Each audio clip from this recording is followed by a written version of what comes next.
আসসালামু আলাইকুম রহমতুল্লাহ।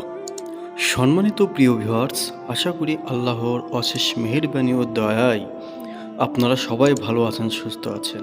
আপনারা দেখছেন আপনাদের প্রিয় চ্যানেল রোহানি দর্পণ। প্রিয় বন্ধুরা, আজকে আপনাদেরকে একটি নকশার কথা বলবো। এই নকশাটি খুবই পাওয়ারফুল, শক্তিশালী একটি নকশা। এই নকশাটি দিয়ে কেবল তারাই কাজ করতে পারবেন যাদের উদ্দেশ্য ভালো। তাই ভিডিওটি না টেনে সম্পূর্ণ দেখার অনুরোধ রইল।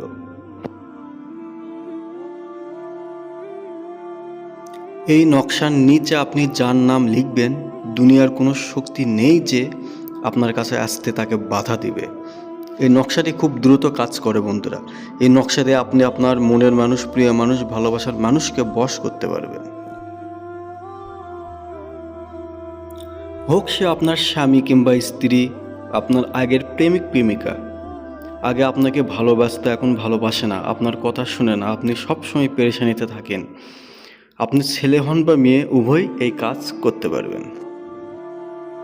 স্ক্রিনে আপনারা যে নকশাটি দেখতে পাচ্ছেন, এই নকশাটি আপনারা ভালো কাজের জন্য ব্যবহার করবেন। এটি 100% কাজ করে বন্ধুরা, কথা দিলাম। সত্য হলো অবৈধ কোনো কাজ এই নকশা দিয়ে করবেন না। এই নকশা কাজ করতে হলে পরিপূর্ণ বিশ্বাস ও ভক্তি থাকতে হবে। এখন নকশাটি কিভাবে আঁকবেন জেনে নিন। নকশাটি আঁকার জন্য প্রথমে আপনাকে একটি সাদা কাগজ নিতে হবে। তারপর কালো কালি দিয়ে কাগজের উপর ছোটটি ঘর বানাবেন। নকশাটি বানানোর কিছু তরিকা আছে, বলে দিচ্ছি। সম্পূর্ণ মনে বিশ্বাস রেখে নির্জন একাকী ঘরে, যে ঘরে কারো ছবি নেই, নকশাটি বানানোর সময় যেন আপনাকে কেউ না দেখে পবিত্র হয়ে নকশাটি বানাবেন। মনে রাখবেন, কোনো মানুষ যেন সেখানে যাওয়া আসা না করে। প্রথমে আপনাকে ডান দিক থেকে শুরু করতে হবে বন্ধুরা। উদাহরণ 20, 4, আম 6। এভাবে আপনাকে সিরিয়াল বাই সিরিয়াল লিখতে হবে। নকশাটির উপরে আপনাকে লিখতে হবে 786। নকশাটি বানানো হয়ে গেলে নিচে লিখবেন বিস্তম খোয়াব, তারপরে যাকে বশ করবেন তার নাম। নকশাটি সম্পূর্ণ বানানো হয়ে গেলে নকশাটির মাপে কাগজটি কেটে নেবেন।